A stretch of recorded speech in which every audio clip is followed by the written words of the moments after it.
Hello friends, welcome to the success Kendra. Friends, जैसे आप जानते हैं कि हम लोग बीएसएससी सेकंड इंटर लेवल यानी कि Bihar SSC second inter level exam के लिए एडुटेरिया का जो नया प्रैक्टिस बुक आया हुआ है उसको कवर कर रहे हैं। यहाँ पर आप देख भी सकते हैं एडुटेरिया बीएसएससी सेकंड इंटर लेवल संयुक्त प्रतियोगिता परीक्षा 2023 और इस बुक में टोटल 15 मॉडल प्रैक्टिस सेट्स दिए गए हैं। देखिए, आज हम लोग सेट नंबर 11 को पूरे डिटेल में एक्सप्लेनेशन के साथ कवर करने वाले हैं। इससे पहले ऑलरेडी मैंने आपको सेट नंबर 1 से सेट नंबर 10 तक को कवर करा दिया था। अगर आपने इन वीडियोस को नहीं देखा है तो ज़रूर देख लीजिएगा। इन सभी का लिंक आपको आज के इस सेशन के डिस्क्रिप्शन बॉक्स में मिल जाएंगे।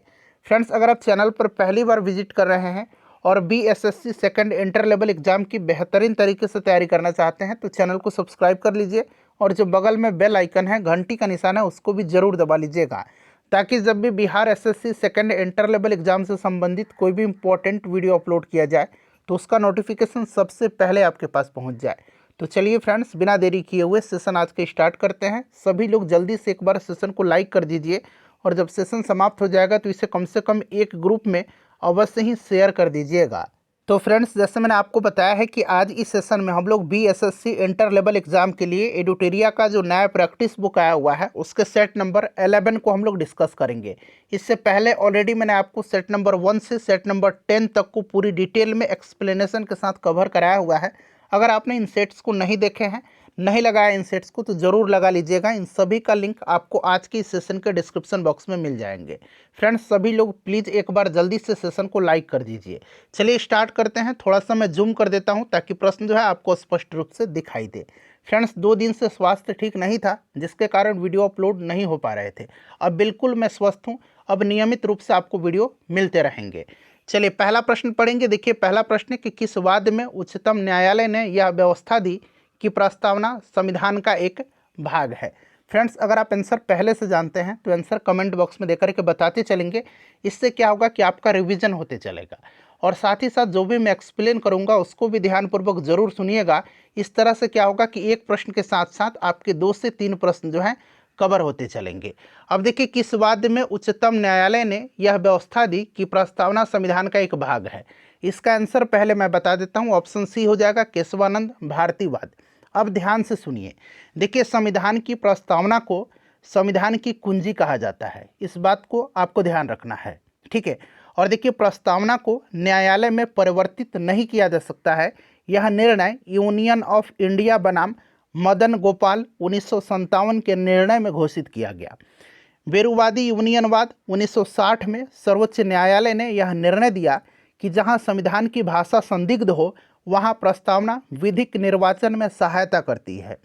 बेरुवादीवाद में ही सर्वोच्च न्यायालय ने प्रस्तावना को संविधान का अंग नहीं माना, इसीलिए विधायिका प्रस्तावना में संशोधन नहीं कर सकती है।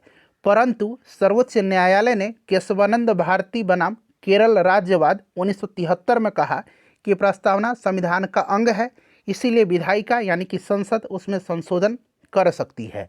केशवानंद भारतीवाद में ही सर्वोच्च न्यायालय ने मूल ढांचा का सिद्धांत यानी कि थ्योरी ऑफ बेसिक स्ट्रक्चर दिया तथा प्रस्तावना को संविधान का मूल ढांचा माना।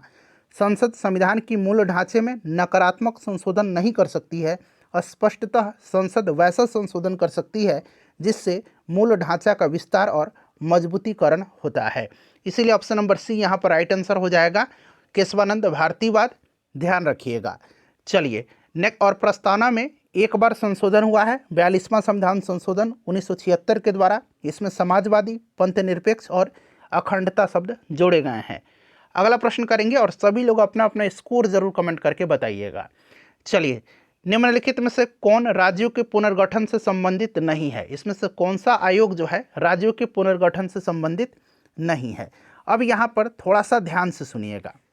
देखिए, भाषा के आधार पर राज्यों का पुनर्गठन उचित है या नहीं, इसकी जांच के लिए संविधान सभा के अध्यक्ष राजेंद्र प्रसाद ने इलाहाबाद उच्च न्यायालय के अवकाश प्राप्त न्यायाधीश एस.के. धर की अध्यक्षता में एक 4 सदस्यीय आयोग की नियुक्ति किया और इस आयोग ने भाषा के आधार पर राज्यों के पुनर्गठन का विरोध किया और प्रशासनिक सुविधा के आधार पर राज्यों के पुनर्गठन का समर्थन किया था। कौन? तो एस.के. धर जो समिति थी, धर आयोग, इन्हीं की अध्यक्षता में थी, एस.के. धर की अध्यक्षता में। तो बिल्कुल जो है ये राज्य पुनर्गठन से संबंधित है, ठीक है। उसके बाद यहाँ पर देखिए जेबीपी समिति, जेबीपी समिति जो धर आयोग थी, यहाँ पर धर आयोग, इसी के निर्णय की परीक्षा करने के लिए कांग्रेस कार्य समिति ने अपने जयपुर अधिवेशन में जवाहरलाल नेहरू, वल्लभ भाई पटेल और पट्टाभी सीतारमैया की समिति का गठन किया, जिसको कि जेबीपी समिति कहा गया, जवाहरलाल नेहरू, वल्लभ भाई पटेल और पट्टाभी सीतारमैया। ठीक है। और इस समिति ने भाषाई आधार पर राज्यों की पुनर्गठन की मांग को खारिज कर दिया। उसके बाद यहाँ पर देखिए फजल अली आयोग, राज्य पुनर्गठन अधिनियम जुलाई 1956 में पास किया गया, और आपको पता है राज्य पुनर्गठन आयोग के अध्यक्ष फजल अली थे, और इसमें अन्य सदस्य पंडित हृदयनाथ कुंजरू और सरदार के.एम. पनिकर थे। तो ये सभी थे। राज्य मन्नार समिति जो है राज्य पुनर्गठन से संबंधित नहीं थी। राज्य मन्नार समिति जो है इसका संबंध केंद्र राज्य संबंध से है। चलिए अगला प्रश्न है कि भारतीय संविधान में किस आधार पर अल्पसंख्यकों का निर्धारण किया गया है। भारतीय संविधान में भाषा तथा धर्म के आधार पर अल्पसंख्यकों को स्वीकार करते हुए अनुच्छेद 29 और अनुच्छेद 30 में उनके संरक्षण के प्रावधान किए गए हैं। तो यहाँ पर राइट आंसर हो जाएगा भाषाई एवं धार्मिक, option number C. Next question कर लेंगे कि किस संविधान संशोधन के द्वारा संपत्ति के अधिकार को मूल अधिकार से हटा करके विधिक अधिकार यानी कि कानूनी अधिकार बनाया गया। पहले क्या था, पहले 7 जो थे मूल अधिकार थे, फंडामेंटल राइट्स थे, लेकिन हुआ क्या था, 44वां संविधान संशोधन जो था 1978 में हुआ था, इसमें संपत्ति के अधिकार को मूल अधिकार से हटा करके इसको जो है विधिक अधिकार यानी कि कानूनी अधिकार के अंतर्गत अनुच्छेद 301 के अंतर्गत जो है इसको रखा गया है।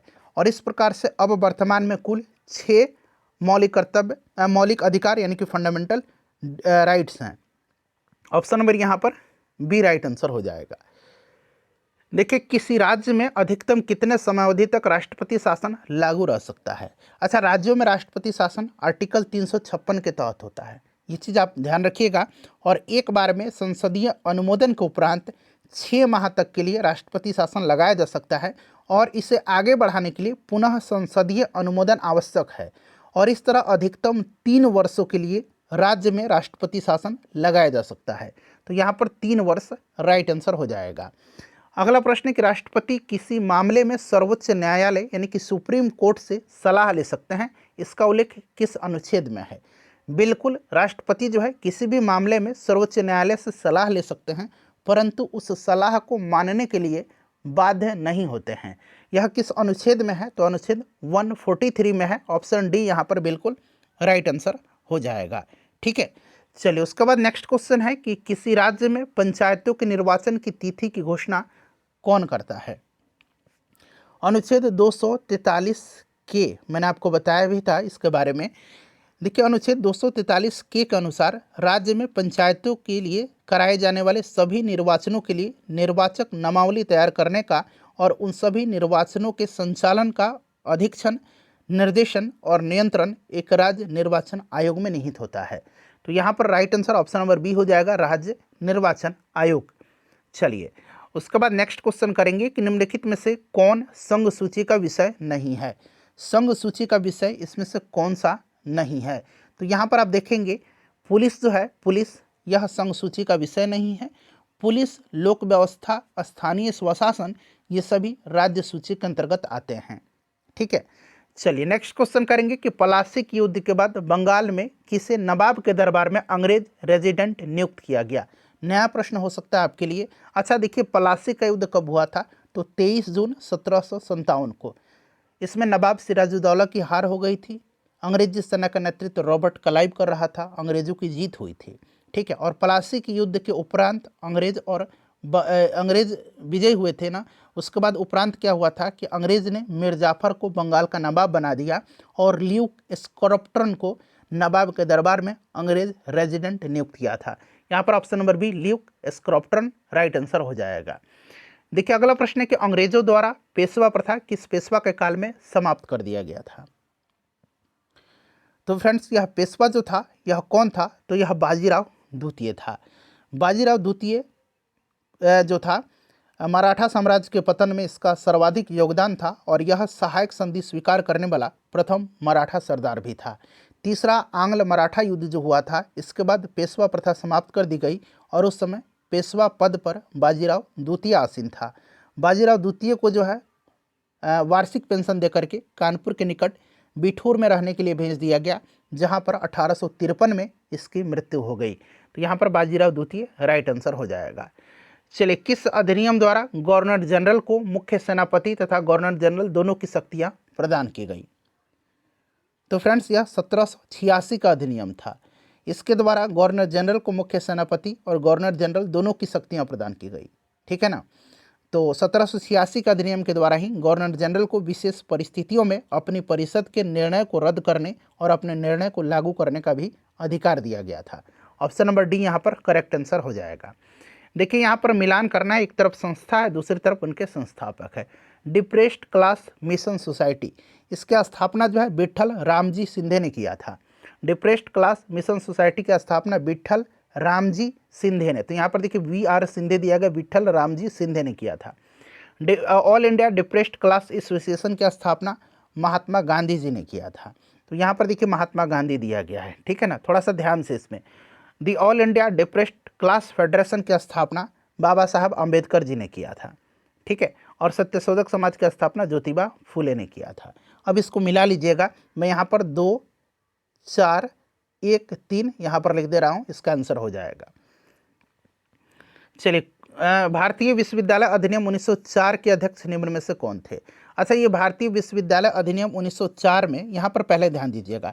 देखिए, लॉर्ड कर्जन के समय सबसे पहले ये घटना हुई थी। लॉर्ड कर्जन ने 1902 में 19 यहाँ में लिखता 1902 में सर टॉमस रैली की अध्यक्षता में एक विश्वविद्यालय आयोग का गठन किया था, और 1902 में ही सर एंड्रू फ्रेजर की अध्यक्षता में एक पुलिस आयोग का भी गठन कर्जन ने किया था। इसको भी याद रखेंगे, एंड्रू फ्रेजर की अध्यक्षता में एक पुलिस आयोग का भी गठन किया था। बात करते हैं सर टॉमस रैली की अध्यक्षता वाली विश्वविद्यालय आयोग का गठन किया था, और इसमें जो है अगर हम बात करें तो ये जो आयोग थी, इसी के सिफारिश पर 1904 में भारतीय विश्वविद्यालय अधिनियम पारित किया गया था। सबसे महत्वपूर्ण है कि किसके समय में, तो लॉर्ड कर्जन के समय में। तो यहाँ पर right answer option number B हो जाएगा। चलिए, अगला प्रश्न करेंगे 14 नंबर की न लगान न टैक्स अभियान सविनय अवज्ञा आंदोलन के दौरान कांग्रेस ने कहाँ चलाया था? न लगान और न टैक्स, जो टैक्स है, कर है, ये अभियान। तो फ्रेंड्स, यह चलाया था संयुक्त प्रांत में। संयुक्त प्रांत में चलाया गया था सविनय अवज्ञा आंदोलन के दौरान न लगान न टैक्स अभियान। तो यहाँ पर देखिए संयुक्त प्रांत ऑप्शन नंबर डी में दिया गया है। देखिए, मंगल पांडे ने चर्बी वाले कारतूस के प्रयोग के विरोध में किसे अपनी गोली का शिकार बनाया था? आपको पता है 34वीं नेटिव इन्फेंट्री के ये जवान थे, और इन्होंने जो है सार्जेंट ह्यूसन को जो है गोली मारी थी। तो यहाँ पर देखिएगा सार्जेंट, यहाँ पर दिया गया ह्यूसन, option number B right answer हो जाएगा। निम्न में से किसकी जो है रचना हर्ष ने नहीं की है? हर्षवर्धन की बात की जा रही है। ठीक है ना। तो यहाँ पर आप देखेंगे नागानंद, प्रियदर्शिका और रत्नावली, ये हर्षवर्धन की रचना है। ठीक है ना। हर्ष चरित्र जो है ये इसकी नहीं, वान भट्ट की रचना है। ये वान भट्ट की, वान भट्ट हर्ष के दरबारी कवि थे, वान भट्ट की रचना है। क्लियर ना, याद रखिएगा। चलिए, उसके बाद नेक्स्ट क्वेश्चन कि भारत पर आक्रमण करने वाला प्रथम तुर्क मुसलमान यानी कि तुर्क मुस्लिम शासक कौन था? अच्छा, आपने जो सुना होगा मोहम्मद बिन कासिम, पहला जो है यह अरबी था और पहला मुस्लिम था जिसने भारत पर आक्रमण किया था। लेकिन यहाँ पर तुर्क मुसलमान आक्रमणकारी पूछा गया है, तो यह सुबुक्तगीन था। कौन था? सुबुक्तगीन था, ऑप्शन नंबर बी हो जाएगा। और भारत पर आक्रमण करने वाला यह पहला तुर्की मुसलमान सुबुक्तगीन था। ठीक है ना। और उस समय इसके आक्रमण के समय पंजाब में शाही वंश का शासक जयपाल शासन कर रहा था, और ये जो सुबुक्तगीन था, मोहम्मद गजनी जो था, इसी का पुत्र था। ठीक है, जिसने भारत पर 17 बार आक्रमण किए थे। क्लियर। देखिए, चचनामा अली अहमद द्वारा अरबी भाषा में लिखित एक प्रमुख ग्रंथ है जिसके मुख्य रूप में वर्णन किया गया है। चचनामा याद रखना है किसकी रचना? अली अहमद की। और इसमें जो है मुख्य रूप से किसका वर्णन किया गया है? तो अरबों द्वारा सिंध विजय का वर्णन किया गया है। अरबों द्वारा सिंध विजय का वर्णन कहाँ मिलता है? तो चचनामा में। चचनामा के लेखक कौन है? अली अहमद है। ये सब ध्यान रखिएगा। देखिए, मजहरूल हक ने द मदरलैंड नामक अखबार का प्रकाशन किया था। किसके दौरान? किस आंदोलन के दौरान? द मदरलैंड अखबार का प्रकाशन सबसे पहले तो प्रश्न बनेगा किसने किया था? तो मौलाना मजहरूल हक ने। ठीक है ना। और इन्होंने किया था असहयोग आंदोलन के दौरान। ठीक है, असहयोग आंदोलन के दौरान सदाकत आश्रम से द मदरलैंड नामक अखबार का इन्होंने प्रकाशन प्रारंभ किया था। ऑप्शन ए राइट आंसर हो जाएगा। सातवाहन वंश के किस शासक के सिक्के पर जहाज का चित्र बना हुआ है? सातवाहन वंश की अगर हम बात करते हैं तो इसकी संस्थापक सिमुक था, ठीक है ना। और सातवाहन वंश का जो शासक था यज्ञश्री सातकर्णी, यह व्यापार और जल यात्रा में विशेष रुचि रखता था और इसने अपने सिक्के पर जलयान का चित्र अंकित करवाया था। तो यहाँ पर यज्ञश्री सातकर्णी हो जाएगा। हालांकि वशिष्ठी पुत्र पुलवामी के भी जो सिक्के थे उस पर नाव के चित्र बने हुए हैं, इसको भी आप ध्यान रख सकते हैं। देखिए, एक तरफ खनन क्षेत्र दिया गया और दूसरी तरफ खनिज संपदा दिया गया और मिलान करना है और यहाँ से सही उत्तर आपको चुन करके बताना है। कालाहांडी जो होगा यह आपका हो जाएगा बॉक्साइट, जावर जो होगा ये जस्ता और सीसा हो जाएगा, कोलार जो होगा यह आपका सोना हो जाएगा और मोसाबनी जो होगा यह आपका तांबा हो जाएगा। जिसको आप मिला सकते हैं 3 हो जाएगा, ठीक है ना। फिर यहाँ पर आपका 4 हो जाएगा, फिर आपका देख लीजिए 1 हो जाएगा और फिर आपका यहाँ पर 2 हो जाएगा, ठीक है ना। चलिए, तो 3 4 1 2 जो कि ऑप्शन नंबर कहाँ पर दिख रहा है आपको, देखेंगे तो सी में दिख रहा है। उसके बाद नेक्स्ट क्वेश्चन है हमारा, निम्नलिखित में से कौन सा मानव भूगोल का जन्मदाता कहलाता है? मानव भूगोल का जन्मदाता कहा जाता है फ्रेडरिक रेटजेल को, ठीक है ना। यहाँ पर राइट आंसर हो जाएगा। इन्होंने एंथ्रोपायोग्राफी की रचना भी किया था। एंथ्रोपायोग्राफी की रचना, ठीक है ना, ध्यान रखिएगा। तो यहाँ पर राइट आंसर हो जाएगा आपका कौन? Friedrich Ratzel. क्लियर। चलिए, और वर्तमान भूगोल का जनक की बात करते हैं तो कहा जाता है अलेक्जेंडर वान हम्बोल्ट को। वैसे भूगोल का जनक हिकेटियस को कहा जाता है, ठीक है। तो ये सब पॉइंट आप ध्यान रख सकते हैं। अधोलिखित सागरों में किसमें तट रेखा नहीं है? तो इसमें से देखेंगे तो सरगैसो सागर में नहीं है। सरगैसो सागर उत्तरी अटलांटिक महासागर में स्थित एक जलीय क्षेत्र है, ठीक है ना। तो यहाँ पर आपका सरगैसो सागर हो जाएगा। इसमें जो है तटरेखा नहीं है। किस चट्टान में जीवाश्म पाए जाते हैं? इसका आंसर आप मुझे कमेंट करके बताइएगा। बहुत ही पॉपुलर क्वेश्चन है, किस चट्टान में जीवाश्म पाए जाते हैं? क्लियर। एक प्रश्न मैं आपसे हर वीडियो में पूछता हूँ, इसका आंसर आप मुझे कमेंट करके बताइएगा। काजीरंगा नेशनल पार्क कहाँ पर है? ज़्यादा समय वेस्ट नहीं करेंगे। काजीरंगा असम में है, मानस भी असम में है, देहिंग पटकाई भी असम में है, ओरांग नेशनल पार्क भी असम में है, ठीक है। चले, तो असम राइट आंसर होगा। निम्नलिखित में से कौन सी नदी भूमध्य रेखा को 2 बार काटती है? भूमध्य रेखा को 2 बार काटती है, ये जायरे नदी है। जायरे नदी, ठीक है ना। इसको कांगो नदी के नाम से भी जाना जाता है और यह अफ्रीका की नदी है। क्लियर, याद रखेंगे। लिम्पोपो नदी जो है, एक लिम्पोपो नदी, यहाँ मैं लिख देता हूँ लिम्पोपो नदी। लिम्पोपो नदी जो है ये मकर रेखा को 2 बार काटती है। मकर रेखा को 2 बार काटती है, ठीक है। और ये भी अफ्रीका में ही है। क्लियर, याद रखिएगा। चलिए, उसके बाद कौन सी नदी कश्मीर घाटी में बहती है? तो इसमें से अगर हम बात करते हैं तो कश्मीर घाटी में इसमें से झेलम नदी बहती है, ठीक है ना। झेलम राइट आंसर हो जाएगा, याद रखिएगा। चलिए, उसके बाद नेक्स्ट क्वेश्चन हमारा, कौन सी नहर प्रशांत और अटलांटिक महासागर को जोड़ती है? प्रशांत और अटलांटिक महासागर को कौन सी नहर जोड़ती है? तो यह नहर पनामा नहर है। पनामा नहर, ठीक है ना। यह नहर पनामा स्थल डमरू मध्य को काटते हुए निर्मित है और इस पर पनामा देश का नियंत्रण है, ठीक है। 1914 में इसका उद्घाटन हुआ था। तो यहाँ पर पनामा राइट आंसर हो जाएगा। निम्नलिखित में से कौन सी एक संस्था विदेशी वाणिज्यिक उधारी को नियमित करती है? तो ये जो विदेशी वाणिज्यिक उधारी है यानी कि एक्सटर्नल कमर्शियल बोरोइंग, इसका रेगुलेशन जो है यह आरबीआई के द्वारा किया जाता है, रिजर्व बैंक ऑफ इंडिया के द्वारा। Option number D right answer हो जाएगा। चलिए, भारत में सेवा कर किसकी सिफारिशों पर लागू हुआ था?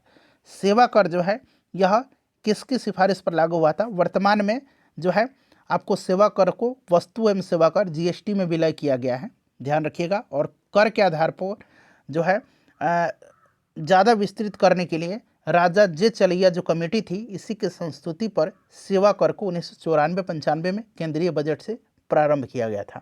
ऑप्शन नंबर बी हो जाएगा।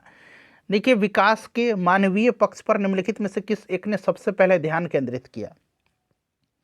विकास के मानवीय पक्ष पर सबसे पहले संयुक्त राष्ट्र विकास कार्यक्रम यानी कि यूनाइटेड नेशंस डेवलपमेंट प्रोग्राम के ने ध्यान केंद्रित किया, ठीक है ना। तो यहाँ पर आप देख सकते हैं आपका इसमें से right answer option number A हो जाएगा, यूएनडीपी। चलिए, बंधुआ मजदूर उन्मूलन अधिनियम किस वर्ष पारित किया गया था? तो यह 1976 में पारित किया गया था, ठीक है। 1976 में। अगला प्रश्न है हमारा कि निम्नलिखित में से कौन निर्धनता के लिए उत्तरदायी नहीं है। निर्धनता के लिए उत्तरदायी इसमें से कौन सा नहीं है?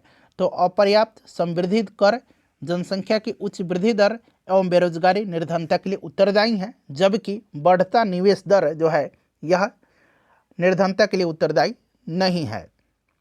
निम्नलिखित में से कौन सी एक सकल घरेलू उत्पाद यानी कि जीडीपी गणना करने की विधि नहीं है? ग्रॉस डोमेस्टिक प्रोडक्ट जीडीपी, ठीक है ना। इसका तात्पर्य किसी एक साल में देश में पैदा होने वाले सामानों और सेवाओं का अंतिम मौद्रिक मूल्य होता है। जीडीपी को मापने की जिम्मेदारी सांख्यिकी और कार्यक्रम कार्यान्वयन मंत्रालय के अंतर्गत आने वाले केंद्रीय सांख्यिकी कार्यालय CSO की है, ठीक है। जीडीपी जो है ज्ञात करने के लिए उत्पाद विधि, आय विधि और व्यय विधि का प्रयोग किया जाता है।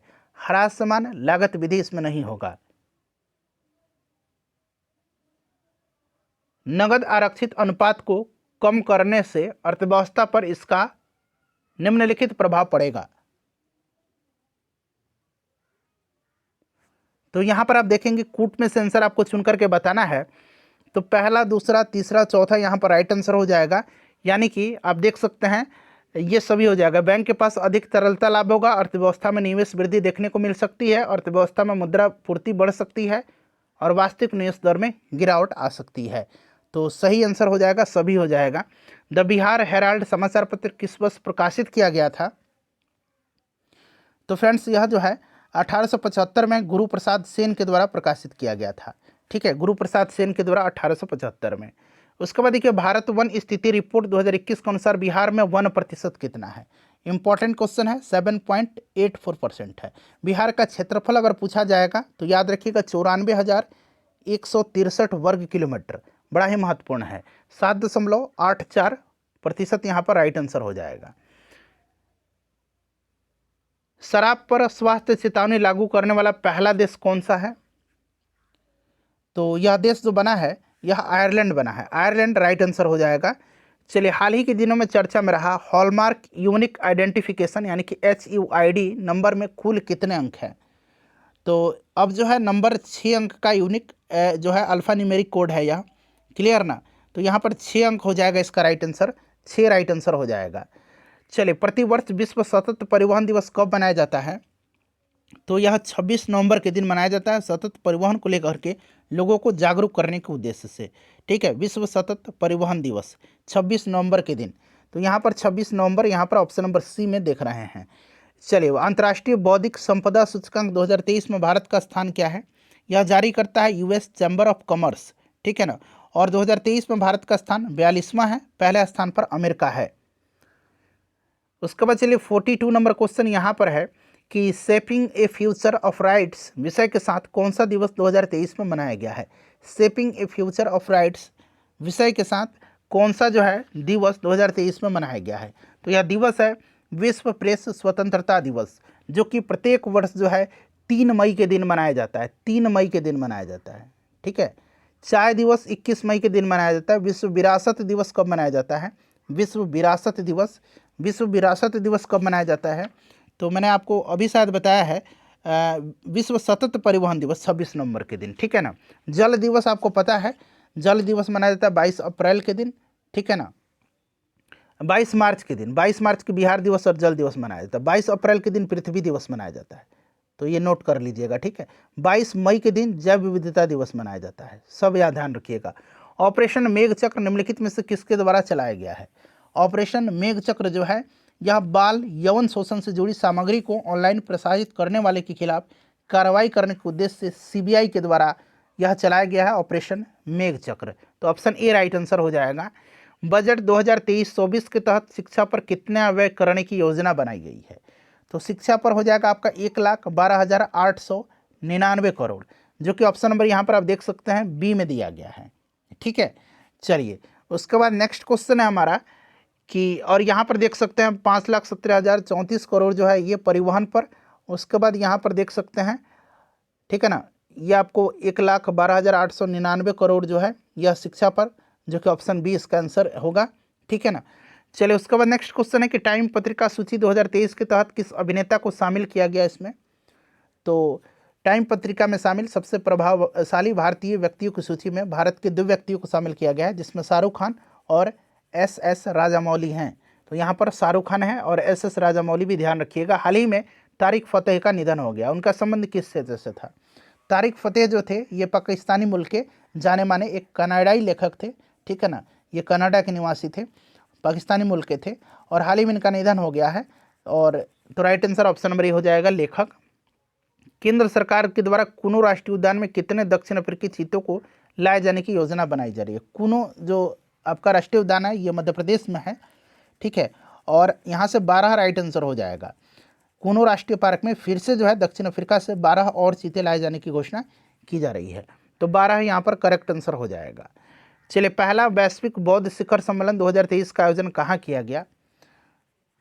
तो ये किया गया नई दिल्ली में, संस्कृति मंत्रालय के द्वारा इसका आयोजन किया गया है, ठीक है ना। और इसका उद्घाटन प्रधानमंत्री मोदी जी ने किया है।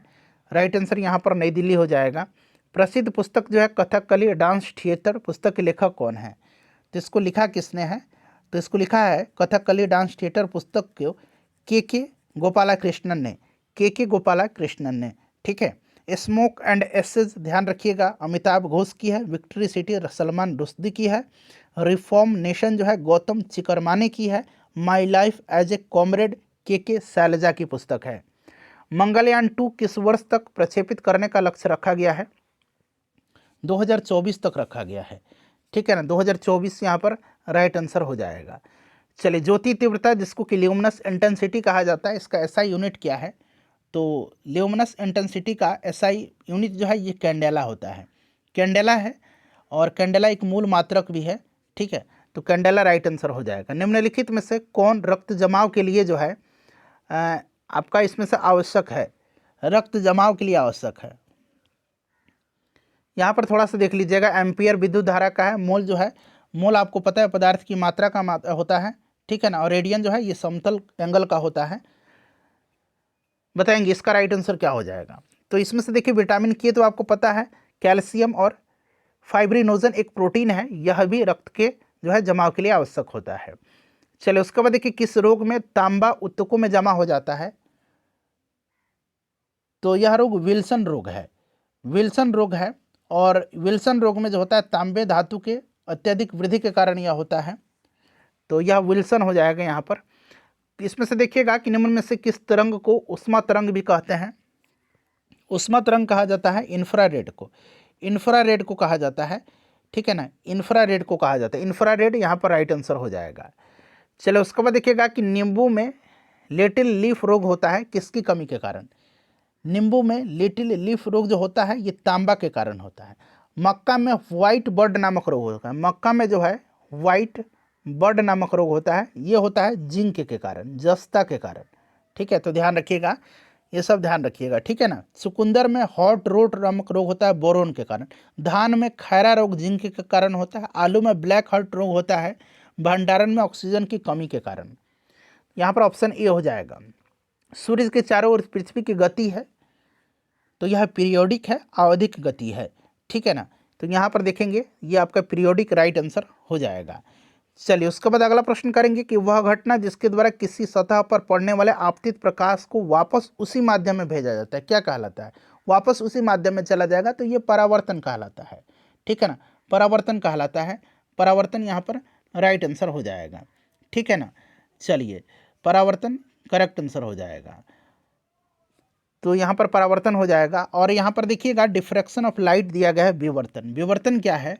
तो देखिएगा विवर्तन क्या है, तो प्रकाश का अपवर्तन कहा जाता है। आपको पता है किसको? तो पहला अपवर्तन जानिए। जब प्रकाश की किरणें एक पारदर्शी माध्यम से दूसरे पारदर्शी माध्यम में प्रवेश करती है तो वह मूल दिशा से विचलित हो जाती है। इस घटना को प्रकाश का अपवर्तन कहा जाता है, ठीक है ना। और प्रकाश का अवरोध के किनारों के चारों ओर मुड़ना और उसी ज्यामितीय छाया में प्रवेश करने की घटना को प्रकाश का विवर्तन, जिसको कि डिफ्रैक्शन ऑफ लाइट कहा जाता है, ठीक है। चलिए, आहार नाल से अंगों द्वारा स्रावित कौन सा रस वसा के पाचन में महत्वपूर्ण भूमिका निभाता है? तो यह पित्त रस है और अग्नाशयी रस है। तो ऑप्शन नंबर यहाँ पर बी राइट आंसर हो जाएगा। पित्त रस यकृत द्वारा स्रावित भोजन को क्षारीय बनाने और वसा के अणुओं को तोड़ने में मदद करता है। और अग्नाशयी रस अग्नाशय द्वारा स्रावित होता है, जिसमें एमाइलेज, ट्रिप्सिन, लाइपेज जैसे एंजाइम शामिल होते हैं। लाइपेज वसा के पाचक एंजाइम है, आपको पता भी है। पृथ्वी के किस बिंदु पर गुरुत्वाकर्षण नहीं है? तो गुरुत्वाकर्षण पृथ्वी के जो केंद्र होता है उस पर नहीं होगा। ऑप्शन नंबर ए यहाँ पर राइट आंसर हो जाएगा। ठीक है, चलिए उसके बाद नेक्स्ट क्वेश्चन करेंगे। क्वेश्चन नंबर 60 है कि यहाँ पर देखिए सिनैप्सिस अर्धसूत्री विभाजन किस किस अवस्था में होता है? तो यह आपका जाइगोटीन हो जाएगा। Option number C correct answer हो जाएगा। ठीक है, जाइगोटीन करेक्ट आंसर हो जाएगा इसका। चलिए उसके बाद जाइगोटीन जो है समजात गुणसूत्र एक साथ मिलकर के जोड़े बनाते हैं जिसे हम लोग सिनैप्सिस कहते हैं। डीएनए फिंगरप्रिंटिंग के जनक कौन थे? तो यहाँ पर देखिएगा एलेक जेफरिस राइट आंसर हो जाएगा, एलेक जेफरिस। ठीक है ना, और भारत में इसके जनक डॉक्टर लालजी सिंह हैं। नेक्स्ट क्वेश्चन हमारा कि निम्नलिखित में से किसे पर्ल एस कहा जाता है? तो पर्ल एस जो है यह किसको कहा जाता है? तो यह कहा जाता है आपका K2CO3 को, पोटेशियम कार्बोनेट को पर्ल एस या मोती की राख के रूप में इसको जाना जाता है। 1 लीटर पानी को 4 डिग्री सेंटीग्रेड से 0 डिग्री तक ठंडा करने पर इसका आयतन क्या होगा?